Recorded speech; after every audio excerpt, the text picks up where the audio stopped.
So from now on is the starting point, and we will absolutely focus on our strengths and the qualities that we absolutely have, and we will build a team that nobody wants to play against. This is the challenge.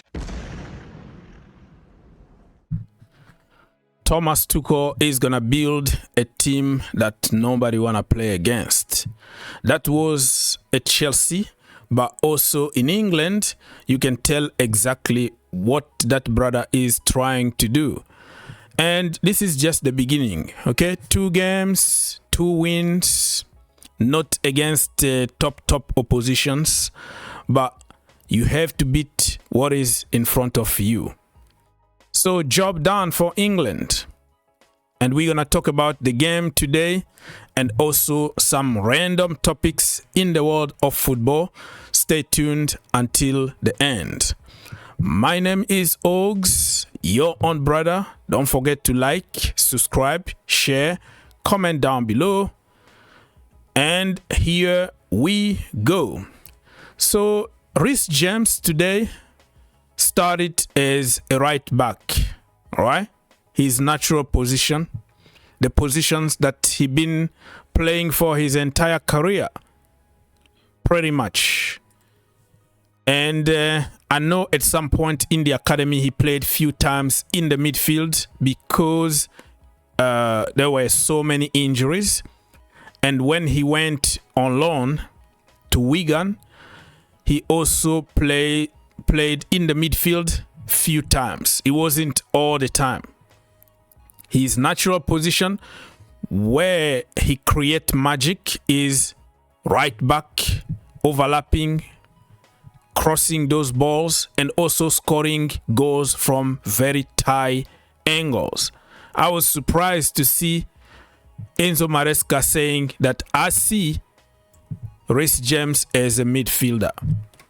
And people are making theories and narrative about, injuries, somehow they are related to his position because up and down, up and down. Listen, you are not a doctor, my friend. I've been there. I played football in a good level. I got hamstring injuries playing as a midfielder or as a winger.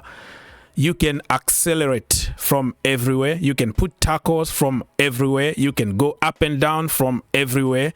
And midfielders can even walk harder than fullbacks. So I don't know where the theory is coming from, but every time a popular account starts something on social media, people copy paste and they become specialists and expert on something that they don't understand.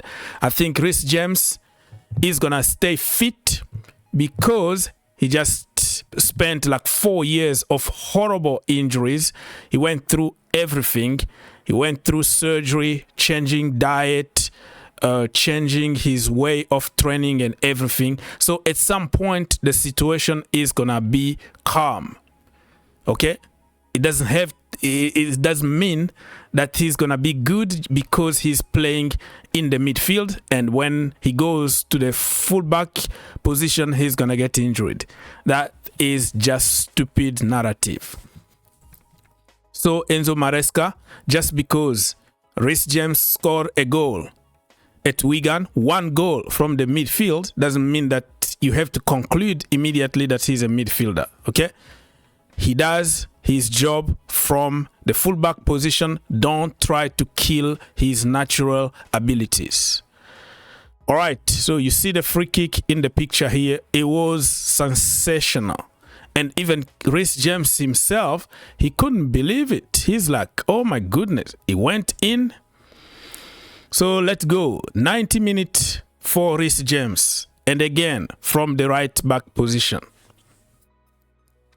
Okay, 90 minutes. I want to make it sure that you understand. Against Latvia, 1 goal, 2 interceptions, 2 tackles, 118 touches, 96 out of 97 pass completed, 1 key pass, 2 out of 3 crosses completed. This is what he does for a living, crossing the ball. If you have a very good number 9, he's going to take advantage of Reece James crosses.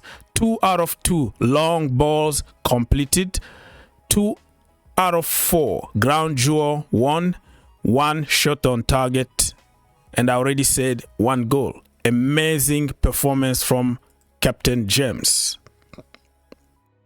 After the game, on his interview, he said, relaxed celebration, because he didn't really celebrate. I think he was a little bit shocked, you know, a lot of emotions coming through his eyes and body. He didn't know what to do when he scored that goal. But it's been almost 3 years without playing in the national team. So you can understand that you are frozen, okay? You don't even know how to react for scoring a goals for your country. But I think, yeah, he's going to just realize tonight that, yeah, I did it. So he said after that, well, I was surprised it went in, but looking at the replay, it was probably tough for the goalkeeper to get there. Yeah. Reece James just being humble there, man. That was amazing. And England, people criticized Thomas Tuchel for calling certain players like Anderson or Kyle Walker. He's trying to put together a team of young but also old players, experienced players that been there and done it. So starting 11 was Pickford, James, Rice,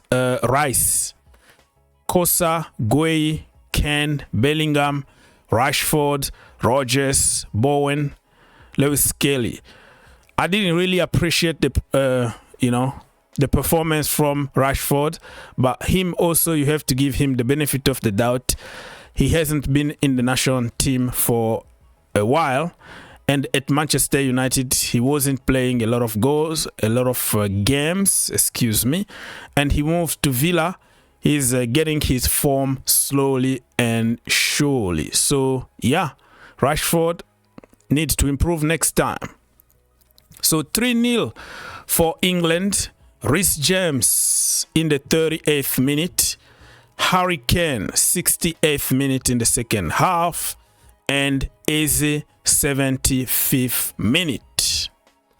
Good game overall. It's not a game that you're going to judge people because, you know, it's Latvia. But you have to beat what is in front of you. And England did the job. And talking about you have to beat what is in front of you. Pochettino with the US men national team, right? Absolutely crap. This guy, he's getting 6 million a year. Free residence. You know? Getting free five-star hotel. First class ticket to travel around the world. Select players.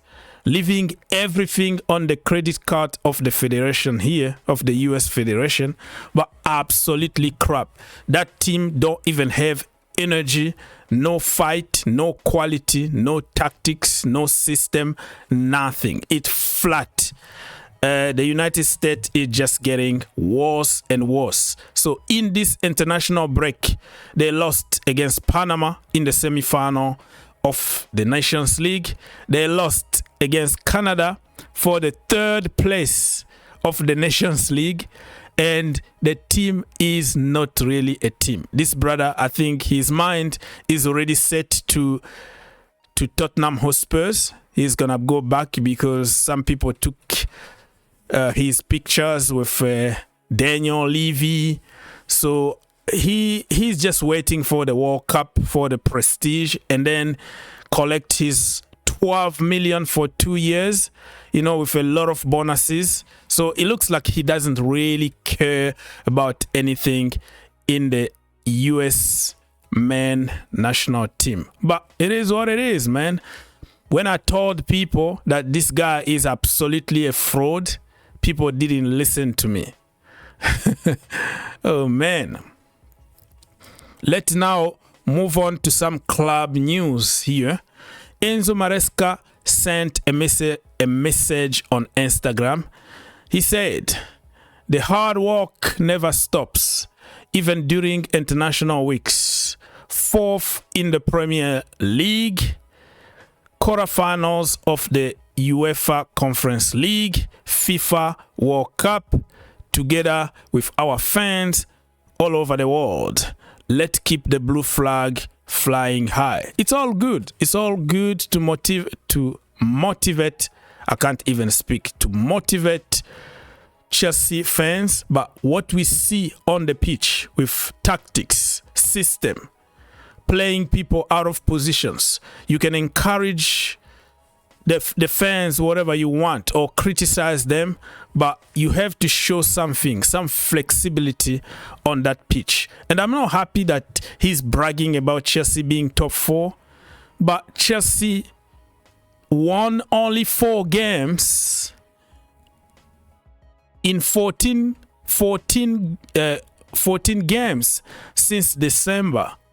So we won some games against lower teams, like the worst teams in the country.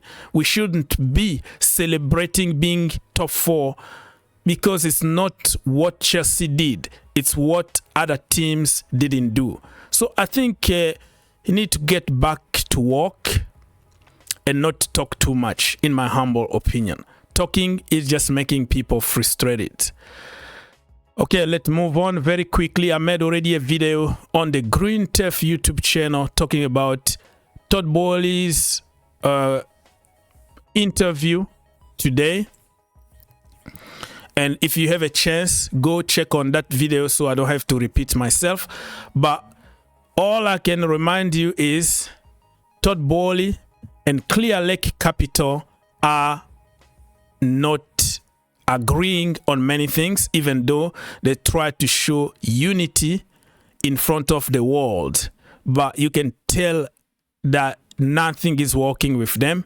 And Todd Boehly said that Stamford Bridge, new stadium, could be the breaking point. If they don't agree on it, don't be surprised to see Todd Boehly walk out of Chelsea, because Clear Lake, they said they're not going to sell. Todd Boehly wanted to buy, wanted to bring new people so they can carry the project to the next level. But Clear Lake, they came for money, for youth project. They don't care about building a new stadium. They know they're going to make a lot of money no matter what at Chelsea. So this is something to watch.